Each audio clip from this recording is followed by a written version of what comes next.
Hi, I'm Kelly Fagan Robinson. I'm a social anthropologist at the University of Cambridge,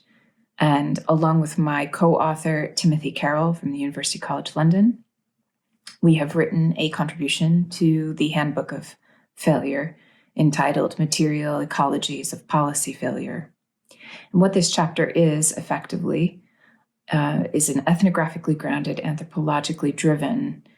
argument around the need to pay attention to the impact that a policy can have on a real person, as opposed to this sort of somewhat ill-conceived, homogenized person. Effectively, that there is a gap between actual living, real, fleshy bodies and the expectation of an idealized, normatized neoliberal subject.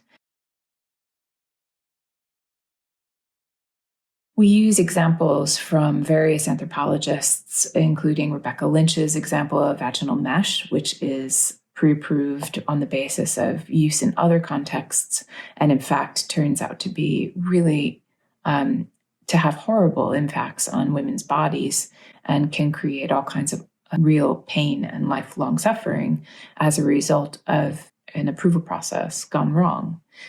Another example that we use is from Ignacia Arteaga's work, another anthropologist, who talks about the ways that oncologists conceive of stomas as opposed to the way that bowel cancer patients conceive of stomas is very different and is based on the ways in which they experience having to deal with a colostomy bag, for example. These are sort of just a couple of quick examples that articulate ethnographically the tread line between affordances of the bodies for which policy is ostensibly written and the affordances of the infrastructure by which the policy is actually implemented, and what happens when